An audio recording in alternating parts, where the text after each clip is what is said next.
Hello दोस्तों, तो स्वागत है आपका हमारे इस चैनल पर। जैसा कि आप सब ने देखा कि यूजी इतादोरी ने र्योमन सुकना की शापित उंगली को खा लिया है, जो कि मेगुमी फुशिगुरो ने खाने से मना की थी।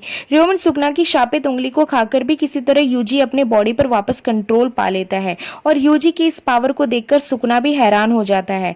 मेगुमी अब सुकना को ऐसे ही नहीं छोड़ सकता है और वो डिसाइड करता है कि वो यूजी को मार देगा और फिर अपने सबसे पावरफुल शिकिगामी को बुलाने लगता है, जिस पर मेगुमी का भी कोई कंट्रोल नहीं है और वो ना सिर्फ यूजी को बल्कि मेगुमी को भी मार डालेगा। लेकिन मेगुमी खुद को कुर्बान करने के लिए तैयार था। लेकिन तभी वहां पर उसका टीचर सतोरू गोजू आ जाता है, जो कि इस दुनिया का सबसे पावरफुल इंसान है क्योंकि उसके पास लिमिटलेस कर्स एनर्जीज है।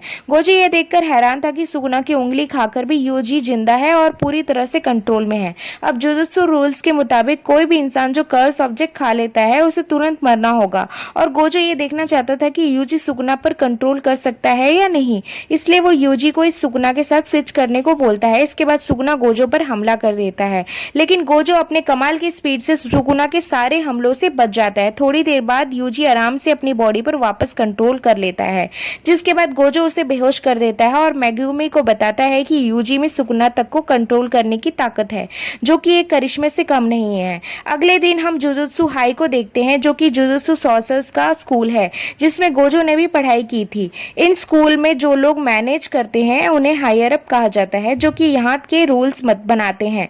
जैसे ही उन्हें यूजी के बारे में पता चलता है तो उन्होंने उसे मारने के लिए ऑर्डर्स दे दिए थे। हालांकि गोजो ने जो रिक्वेस्ट की थी कि यूजी को मौत टाल दिया जाए, लेकिन गोजो के पास उससे भी बेहतर एक आइडिया है। अगर वो यूजी को सुगुना की सारी उंगलियां खिला देगा तो वो फिर उसे मार दे तो सुगुना पूरे तरीके से खत्म हो जाएगा और हाँ, इन उंगलियों को तबाह नहीं किया जा सकता।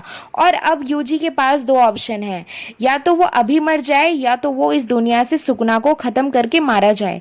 यूजी गोजो के प्लान के लिए मान जाता है क्योंकि उसे लोगों की मदद करनी है और शायद यूजी इस दुनिया में अकेला इंसान है जो सुगुना की वेसल बन सकता है और अगर वो इस टैलेंट का यूज नहीं करेगा तो उसे पछतावा होगा। और इसी के साथ यूजी दूसरी उंगली को भी खा लेता है।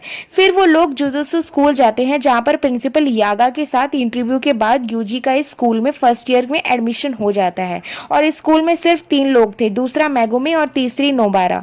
नोबारा एक गांव में रहती है और टोक्यो जैसे बड़े शहर में आना उसके लिए सपने जैसा था। अब गोजो ने नोबारा को लाने के लिए मेगुमी और यूजी को अगले ही दिन साथ चलने को कहा, ताकि वो नोबारा के टेस्ट करे और यूजी के साथ कि वो वाकई में बिल्कुल वैसी ही है जैसा कहा गया है। अब आगे का वीडियो अगले एपिसोड में बताएंगे कि यूजी और नोबारा ने गोजो के टेस्ट में सफल हुए। जानने के लिए हमारे चैनल को सब्सक्राइब करें और हमारे वीडियो को शेयर करें।